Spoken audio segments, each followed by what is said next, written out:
Welcome back everyone, it's Mel Scott here, and today we're going to be making it rain by playing tall.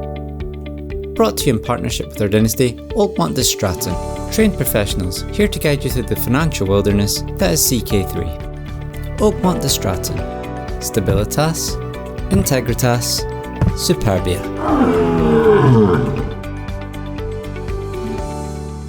So we're going to be playing as our house founder here, Jordanius, and I'm going to pick traits and a culture that lend themselves well to a tall style playthrough. In a tall style playthrough, you're just focusing on a few key domains. Switzerland in this playthrough, you're not going to be painting the map the colour of one kingdom, which results in a lot of different vassals to manage, different cultures to manage, and that can be quite challenging for a new player or an existing player who just doesn't want to deal with all the micromanagement. The reason we have to form Switzerland in this playthrough is because we're going to be accumulating a lot of money via nefarious means, meaning we're going to need access to the Swiss banking system. There's only a few cultures in the game that can form Switzerland. I'm going to go with the Swabians. I quite like their cultural traditions that give you discounts to building costs, additional reductions to building costs in mountainous terrain, as well as additional development growth in such terrain. You also get a bonus 25 development growth anytime you construct a building in a province, but you can only get that bonus once per year. As for traits, I'm going to go for Fortune Builder for the Stewardship bonus. Definitely Greedy too, so I can get extra income per stress level. Diligence so that we can get access to the Develop Realm capital decision and give ourselves stress. We can also use that stress when we take Deceitful for the Art of Scheming decision, which will give us a bonus to success chance when we're carrying out intrigue schemes. Taking Intelligent here purely because it's a good congenital trait, gives you lifestyle experience across the board as well. I like to do a lot of jumping across the lifestyle trees, and this really helps with that. Not many points into martial diplomacy, prowess or learning here, it doesn't matter. We're going to achieve our objectives by being an absolute baller. We're going to be starting in this tiny province of Neuchâtel. It's within the Holy Roman Empire in the 1066 start. In order to form Switzerland, we need to control 2 duchies, at the minimum Krezia and Transjorania, and we need to make sure that we're sitting under an empire title liege. We're going to go straight into wealth focused here for the monthly income boost and take golden obligations. We're going to be able to scam all the other rulers in the game by using our spy master to find out their deepest darkest secrets and then blackmail them. We're going to find ourselves a spouse. I found one here with a good stewardship skill and intrigue skill, as well as the quick trait, which is ideal. We're going to keep breathing in the intelligence tree traits until later on in the game where we have a few more dynasty legacies, and then we can breathe in some of the other nice ones. Our court chaplains immediately accused our marriage of being consanguineous, which doesn't make an ounce of sense, so we're going to tell him to get fantastic. Our wife has just given birth to 2 daughters. That's going to let us secure a few deals for alliances, which will aid in our expansion into what will become the Swiss territory. Why fight when you can just get someone else to do it for you? I'm going to use some of our sweet moolah to get a claim on Bern. That's going to be our future capital. In order to reduce our monthly expenses and keep our profit and loss very much in the black, I'm not going to bother with men at arms, and I'm just going to hire mercs as and when we need. I'm going to start going down the architect tree now for the lifestyle perks. These give us some further discounts to building costs, increasing that sweet ROI and reducing our payback period on our economic buildings. Once I've completed that tree, I'm going to jump into the intrigue focus and go for truth is relative, so we can secure even more sales in the form of fabricating hooks. We're going to declare war on Bern here and call in our ally. A very easy war here. You got to be looking for those quick wins, that low hanging fruit.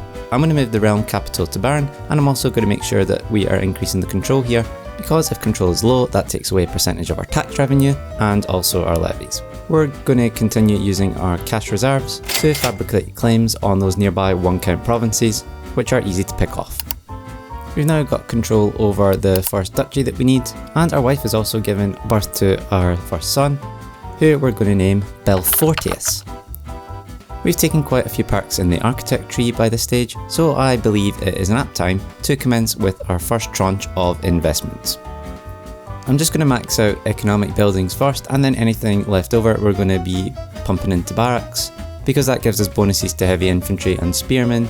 Because there's a lot of hills nearby, if we position our spearmen on them, we're going to get a lot of combat bonuses.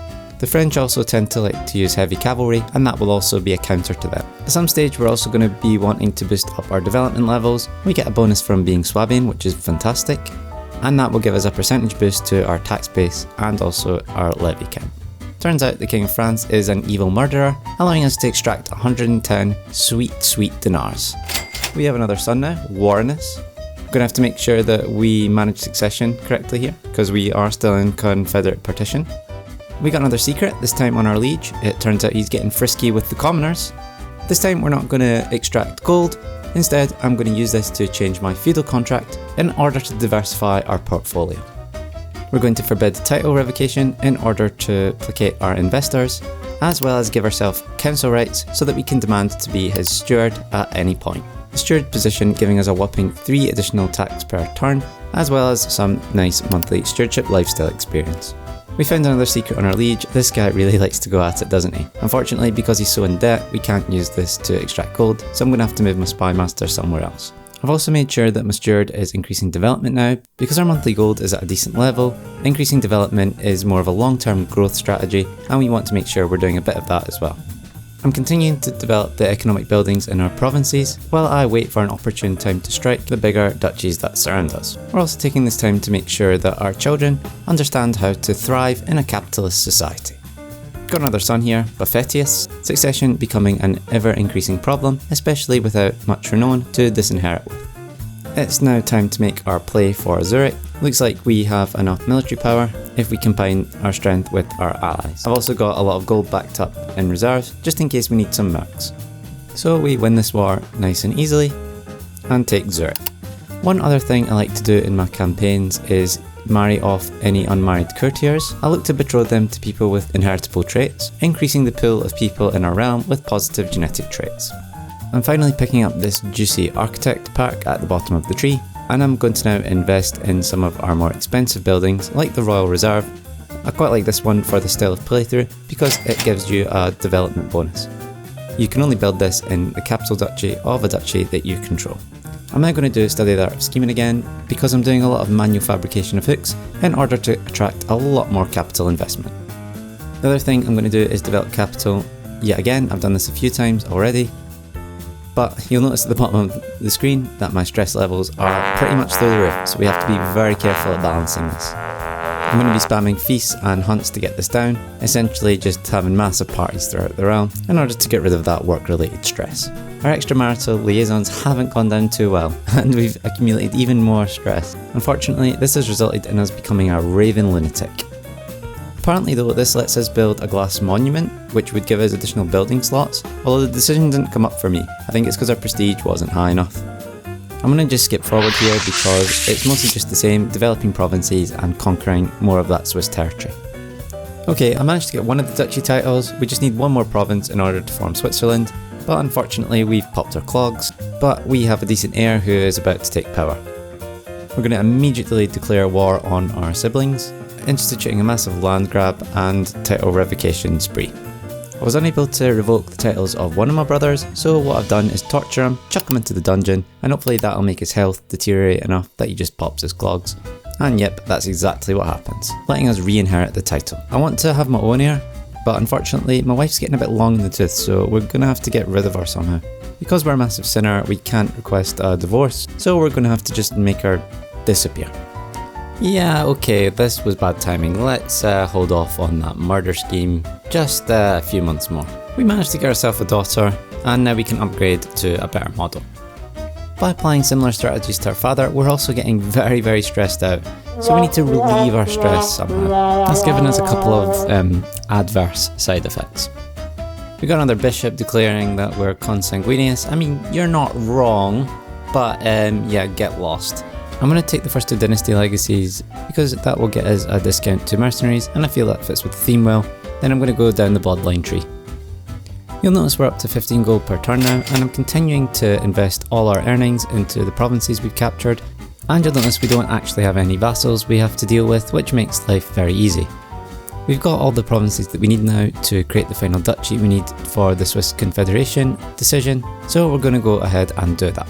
In order to inflate our own ego, we're going to appoint lots of lackeys to pointless court positions instead of using the money for the good of our kingdom.